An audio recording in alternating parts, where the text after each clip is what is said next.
Hai guys, kembali lagi bersama gue Wawan.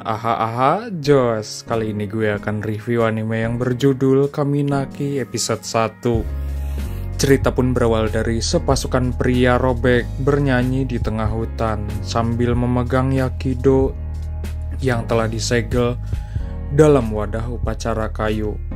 Sebuah tebing bertemu dengan lautan dan dua anggota memberitahu pemimpin bahwa penggantinya telah dibawa saat dia berbicara. Kepada orang banyak, terungkap bahwa dia adalah ayah Yukido, pendiri sekte yang tampak samar ini. Putranya akan memasuki ritual musubi. Ritual itu adalah bukan kejutan baginya karena dia telah mengalami banyak hal yang tidak masuk akal yang terjadi kepadanya sejak dia masih muda. Saat ini dia pun telah memiliki kenyataan dan menerima kenyataan bahwa hidupnya telah berakhir. Ayahnya menjelaskan bahwa Yakido akan terendam dalam air di mana dia akan mengatasi kematian dan bangkit sebagai pemimpin baru sekte. Saat mereka membawanya ke depan, dia pun berteriak pada babehnya untuk menghentikan keedanannya dan mengatakan kepadanya bahwa apa yang dia lakukan adalah langsung ke tingkat pertama. Orang tuanya tidak tertarik dengan permintaannya saat dia memberinya acungan jempol, membiarkan diketahui bahwa itu bagian dari ritual Yakido yang sudah tahu bahwa tidak ada jalan keluar baginya. Jadi dia menyerah pada nasib babehnya dan memohon padanya untuk tidak resah saat dia memegang pin dan memberinya. Dia percaya bahwa Matama Dewa yang mereka sembah akan memilikinya. Dia berteriak bahwa putranya harus percaya sehingga dia akan diberkati dengan harta sakral tertinggi. Dia pun tenggelam ke kedalaman lautan hidupnya dan mulai berkedip di depan matanya. Kultus selalu menghalangi jalannya selama hidupnya, yang menyebabkan dia pun diisolasi di sekolah tanpa teman. Dia juga harus menjalani beberapa pelatihan keras dari babehnya. Hal-hal mengerikan tanpa henti yang harus dia tanggung dan ditambah fakta bahwa dia menegaskan bahwa dia memiliki nasib terburuk yang menyebabkan memiliki pandangan permanen tanpa jiwa di matanya.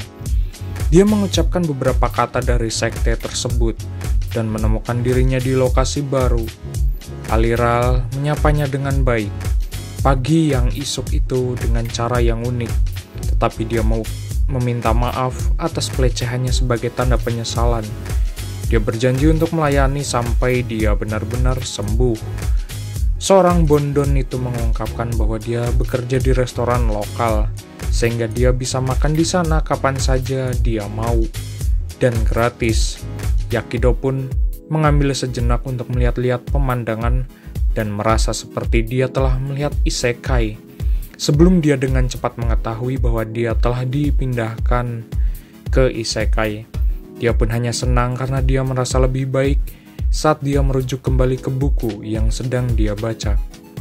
Yakido pun menganggap dia tahu segalanya sebagai kiasan, transportasi yang khas dan bertanya sepanjang tahun. Lokasi serikat petualang, dia pun bingung pada awalnya. Tetapi dia menjelaskan bahwa itu adalah asosiasi pekerjaan di mana para petualang bertemu untuk bertukar informasi. Dia hanya mengambil sebagian karena dia ingin bekerja di desa. Jadi dia menunjukkan cara dia mengikutinya. Dia pun berpikir dia akan menjadi seorang petualang di dunia isekai dengan pedang dan sihir. Ini adalah sesuatu yang selalu tren dan kegembiraannya diturunkan setingkat saat dia mendapati dirinya bertani. Dia pun bertanya-tanya apakah pencarian karena terlalu awalnya membosankan. Pikirannya terganggu ketika Roy melakukan tindakan pria tangguh untuk mengintimidasi Yakido. Dia menyatakan bahwa semua gadis di desa adalah miliknya. Jadi jika dia menyentuh salah satu dari mereka, mereka akan mendapat masalah sebelumnya. Dia pun bisa menyelesaikan kalimatnya. Klan pun mematahkan karakternya dengan memukul dan menyuruh Roy berhenti mengganggu orang baru. Lalu dia pun memperkenalkan dirinya, dan Roy yang bukan ancaman Yakido juga memberinya namanya Clan. Clan pun memberitahu pendatang baru bahwa dia punya pekerjaan untuknya. Dia memberinya belati yang sudah usang dan Yakido mengambilnya dengan asumsi bahwa adalah senjata pemula.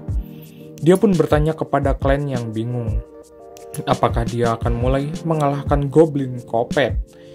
Pria itu meletakkan pedangnya di dekat wajahnya, seperti karakter utama, dan alasan sebenarnya mereka memberinya pedang ditampilkan saat dia menebang tanaman merambat untuk memanen anggur. Lalu dia pun menerima tantangan dan dengan cepat memanen semua anggur. Clan pun memberitahu bahwa dia memanen terlalu banyak dan mereka tidak memiliki cara untuk mengawetkannya.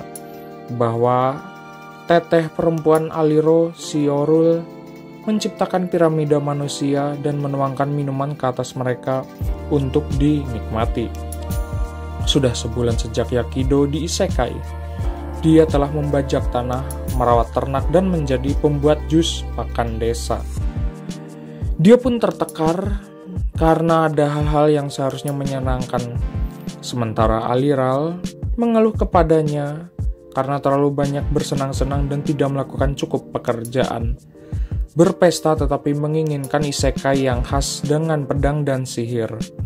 Di kemudian hari, dia kembali merawat pertanian dan ketika penduduk acak Jets keluar dari hutan, dia pun memperingatkan semua orang untuk lari ngabritse dan edannya setelah dia dikejar oleh binatang aneh. Dia pun beralih ke mereka dan mulai bergegas ke arah mereka. Yakido pun mulai panik karena dia sepenuhnya sadar bahwa dia tidak mampu berurusan dengan makhluk seperti itu. Saat ini Roy mengeluarkan sebuah buku yang menginstruksikan pendatang baru untuk tidak khawatir.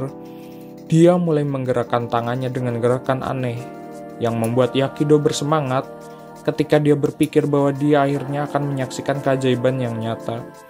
Namun Roy mengecewakannya saat dia meminta mereka untuk berlari setelah melakukan apa-apa. Sebut hal-hal yang jika dia menoleh ke Yakido, dia pun memberitahu bahwa mereka beruntung lolos dengan jumlah kerusakan yang kecil. Tetapi Yakido kecewa dan memberitahunya bahwa mereka tidak bertarung dan merasa mempermalukannya, bahwa yang mereka lakukan hanyalah menjalankan pendatang baru yang meraih Roy di bagian atas keinginannya. Untuk mengetahui mengapa dia tidak bertarung, dia hanya menatapnya, bingung, sebelum menjelaskan kepadanya bahwa mereka tidak memiliki peluang melawan binatang buas yang aneh. Dari buku strategi tentang cara melarikan diri dari monster, mereka pun kembali ke desa, dan Aliral merawat lukanya secara dia natural dan secara internal menunjukkan apa yang telah dia pelajari tentang sihir dunia barunya dan tidak ada, sehingga luka dirawat secara manual.